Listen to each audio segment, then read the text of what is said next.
Hi, it's Elizabeth from Time Valley Motorhomes, and today we'll be doing the handover video of the Adria Twin Supreme 600 SPB. On the driver's side at the back of the vehicle, you've got your freshwater filler point.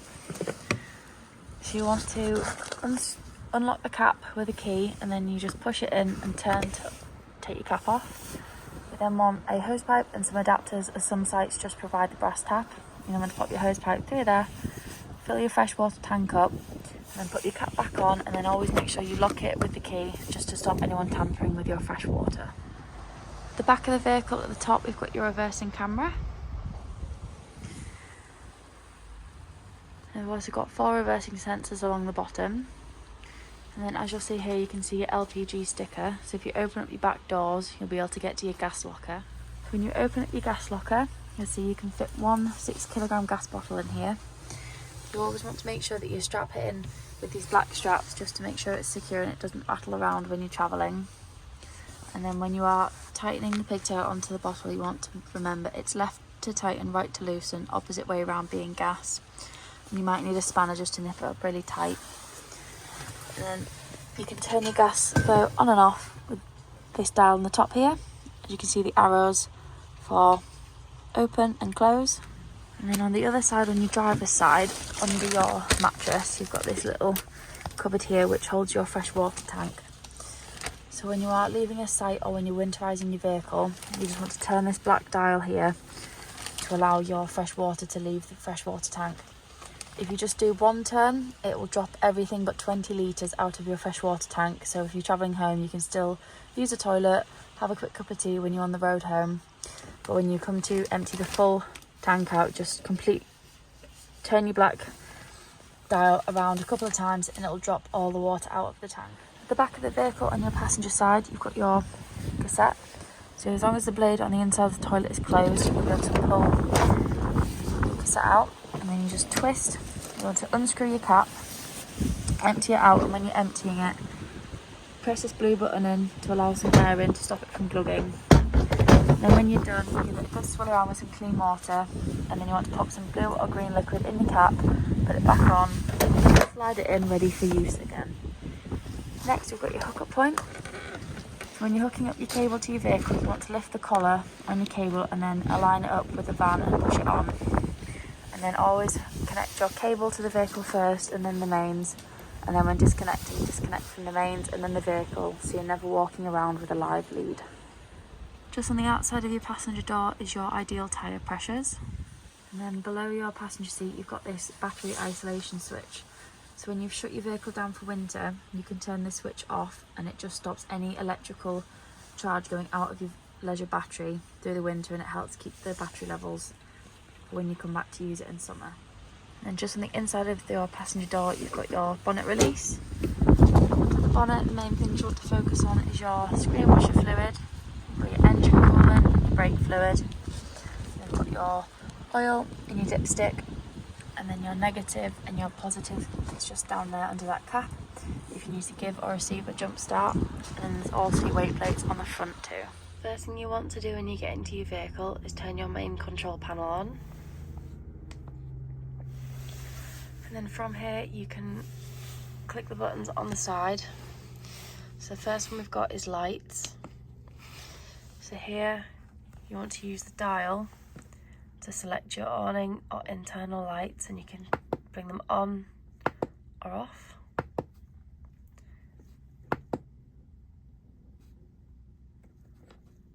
And then you can turn your outside light all the way up to 100%, or you can have it on 50%.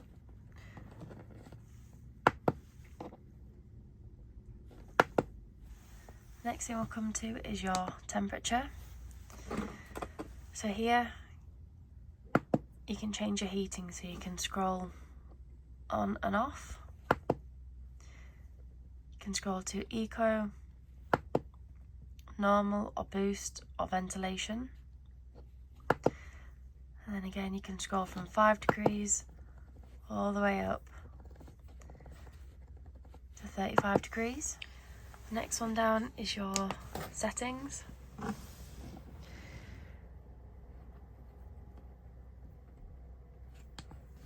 And then we've got your water, so you can turn your water pump on or off. And next we've got your battery, so you can see your vehicle and leisure battery status. Next thing is your water. So here you can see you've got 75% fresh water, no waste.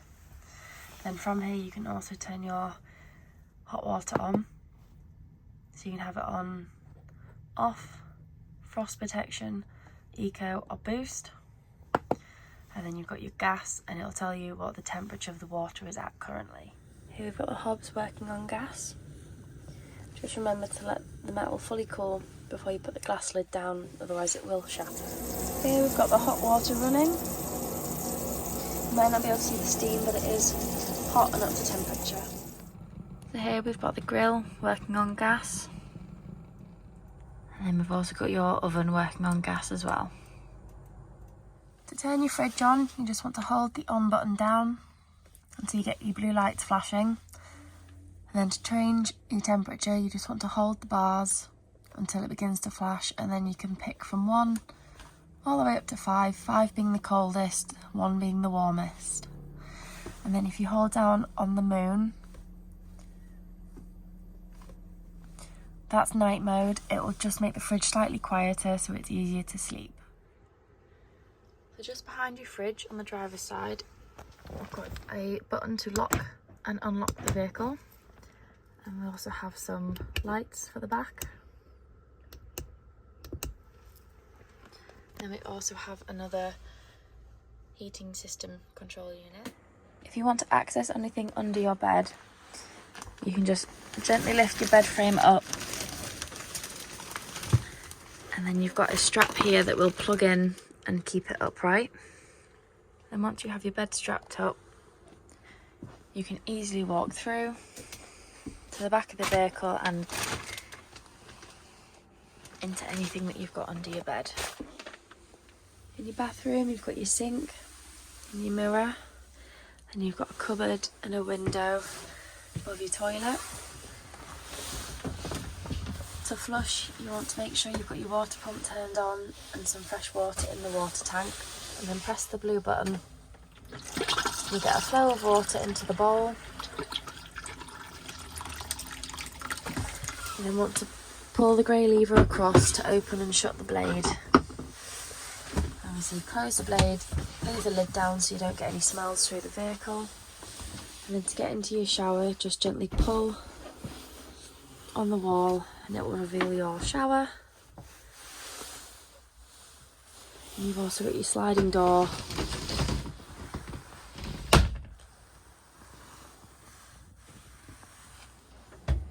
To get to your boiler drain down, you just want to come in front of your oven and under the floorboards.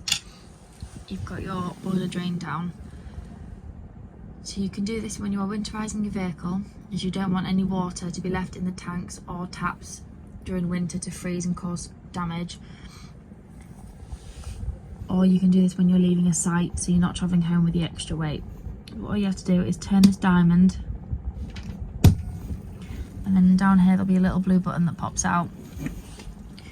While your boiler's draining off, you want to open your kitchen and bathroom taps and make sure all the water is drained out of your pipes throughout the vehicle.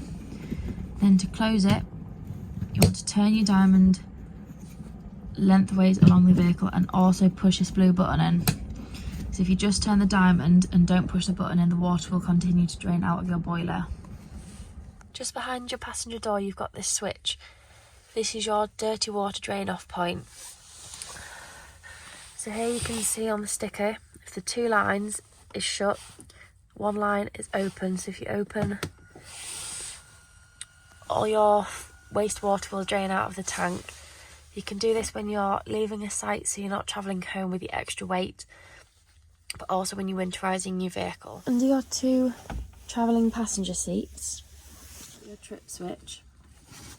So if you're hooked up and you're not receiving any power in the vehicle, you just want to press the button here and see if the switch will flip. If it does, it means there's something within the vehicle not working. However, if it doesn't trip the van, it means you're not getting power, so it's either the hookup cable or the mains coming in.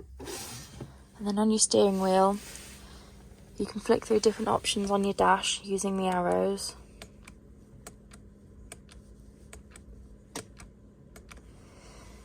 You've also got a voice command, so you can press this and you'll get a voice cancelled on your radio. And you've got your lights and indicators, you've got your windscreen wipers, you've got your cruise control in here, and then on the underside of your steering wheel, this is the volume for your radio.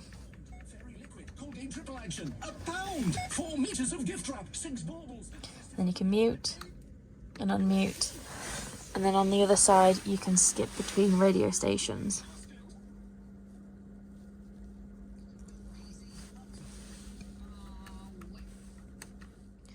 Then got your 9-speed automatic gearbox. So whenever you want to change from parked to reverse or drive, you've just got to have your foot on the brake and then push the button in to be able to shift down and select. You've got a few more options down here, so you've got your hazards, your lanes, locking, traction control, hill assist, and then you've got your volume for your radio, and then you've also got to turn it on and off. On your head unit on the home page, you've got your maps, you've got your radio, and you've got a phone that you can connect to. Next page is your radio, so you can have FM, DAB, Bluetooth. You can browse through different stations. Next one is your air controls, so you can pick whether you want the air to flow in your windscreen, your feet. You've got your AC, your temperature on this side here. You've also got the controls down here as well that do the same thing.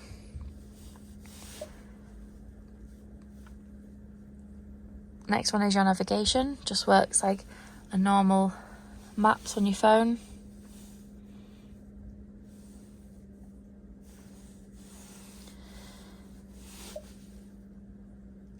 You've then got the choice to pair with a phone, so if you click yes, it will start searching for a device.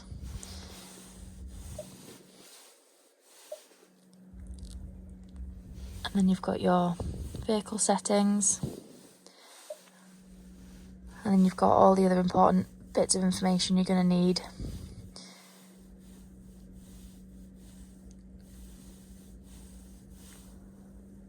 You've got your settings here, so you can flick through different options. You've also got your time and date and language if you want to change.